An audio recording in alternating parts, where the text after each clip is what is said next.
Chapter 9. Fly Away Home. The white horse stopped at the low wall by the edge of the track. "He's come for us!" cried Annie. The guards stared in awe at the horse. Annie broke free and dashed over to Jack. He grabbed her hand and they ran to the horse. The guards shouted and started after them. But they were too late. Jack and Annie had already climbed over the wall and into the waiting chariot.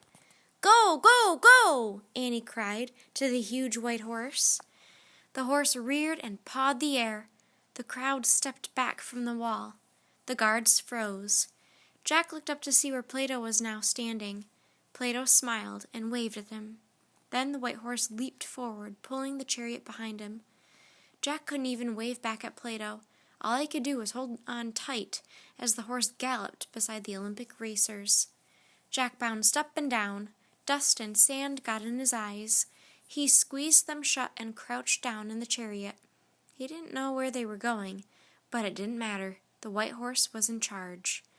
Jack heard the thundering noise of the racing horses and chariots. He heard the screaming crowd. He felt sand blowing in his face and the hard bumping and rattling of the chariot. Suddenly he was thrown backward. He heard a swoosh of wind, then silence. "Oh, wow!" cried Annie. Jack opened his eyes. All he saw was blue sky. He pushed his glasses into place and looked around. "Help!" he cried. The white horse had grown giant feathery wings and was pulling their chariot into the sky. Jack gripped the railing of the chariot and held on for his life. "To the treehouse!" shouted Annie. Below, the Olympic crowd watched in stunned silence. The winged horse left the games behind and flew over the temple of Zeus, over the statue of Nike, over the sacred olive tree and the gymnasium. On they went, over the poet's house, the Greek theater, and the field of white tents. Finally, the winged horse coasted to the ground near the olive grove. The wheels of the chariot bumped onto the grass. Then slowly, slowly, they came to a stop. Jack and Annie stepped out of the chariot. Jack's legs were so wobbly he could hardly walk. Annie rushed to the horse and stroked his neck. "Thank you," she whispered. Jack patted the horse's long white neck, too. "Thanks," he said. "That was the best ride of my life." The horse snorted and pawed the ground. "Come on, Annie, we have to go before they find us," said Jack. "I don't want to leave him," said Annie. "He's the most beautiful horse in the whole world." Her eyes filled with tears. "We have to," said Jack. The horse put his head down and touched Annie's forehead with his soft nose.